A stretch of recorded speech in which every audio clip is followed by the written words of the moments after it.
Salam, wahai saudaraku.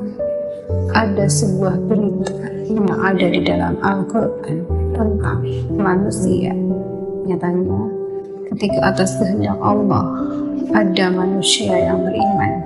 Ketika atas kehendak Allah ada manusia yang ingkar. Wallahu a'lam.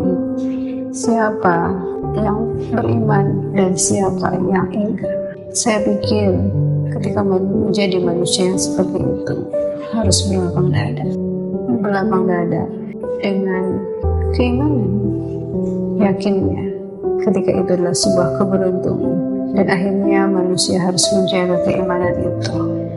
Jangan biarkan keimanan itu berlalu begitu saja, dan akhirnya ketika atas kehendak Allah mengunci hati dan pendengaran manusia, menutup mata, dan akhirnya tidak bisa lagi merasakan tentang sesuatu yang harus dirasakan, tidak lagi bisa mendengar tentang sesuatu yang harus didengar, tidak bisa lagi melihat tentang sesuatu yang bisa dilihat ketika itu adalah benar dan harus diyakini.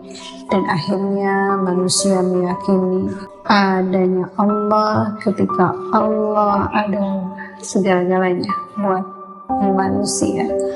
Ketika berbicara tentang bagaimana fenomena atau sesuatu yang terjadi, ketika tentang balasan itu rahasia Allah, ketika tentang azab juga itu rahasia Allah.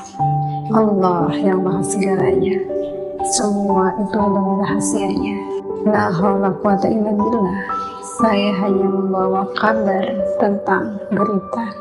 Nyatanya ketika ada manusia yang beriman dan ada manusia yang kafir, itu dinyatakan di dalam Al-Quran.